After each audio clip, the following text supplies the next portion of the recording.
अगदी बरोबर आपण या व्हिडिओच्या थंबनेलनुसार हा व्हिडिओ पाहण्यासाठी आलात। खरंच आपल्यासाठी ही आनंदाची बातमी म्हणावी लागेल, कारण आपल्या देशाचे केंद्रीय मंत्री शिवराजसिंह चौहान यांनी नुकतंच महाराष्ट्रासाठी ज्या लोकांनी 2016च्या आवास प्लस सर्वेमध्ये अर्थातच प्रधानमंत्री आवास योजनेअंतर्गत आपली नोंदणी केली आहे, एकूण आपल्या महाराष्ट्राची नोंदणी जवळपास 20 लाखाच्या वरती आहे, असं स्वतः आपल्या राज्याचे गृहमंत्री देवेंद्र फडणवीस यांनी स्वतः आपल्या पत्रकार परिषदेमध्ये घोषणा केलेली आहे। याच अनुषंगानं अजून 13 लाख नव्याने घरं त्यातील पूर्ण करायचं टार्गेट आम्हाला दिल्याचंही त्यांनी सांगितले। त्यांनी नेमकं काय म्हणलंय आपण स्वतः ऐका।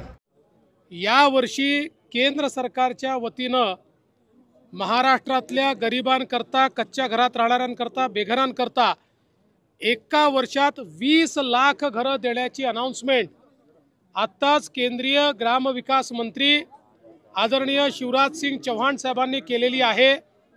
महाराष्ट्राला मोदी सरकारने दिलेली ही अत्यंत मोठी भेट आहे।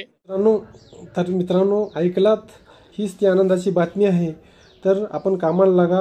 ज्या लोकांनी आपली नोंदणी ही आवास प्लसमध्ये केलेली आहे त्यांनी आपल्या संबंधित गावातील ग्रामपंचायतीला भेट द्या आणि आपल्या ग्रामसेवकाला भेटून संबंधित कागदपत्र देऊन प्रत्येक गावामध्ये या कामाला सुरुवातसुद्धा झाली आहे। आमच्या गावामध्ये सुद्धा या कामाला सुरुवात झाली आहे। त्यामुळे सर्वांना सांगू इच्छितो, ज्या लोकांची विशेष करून हे सुरुवातीपासून अनुक्रमे 1 ते 80 लोक म्हणजे ज्यांची नोंदणी आहे त्यांना हाय चान्सेस आहेत।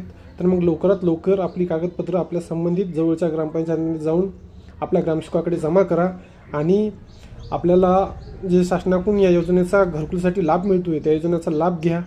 धन्यवाद।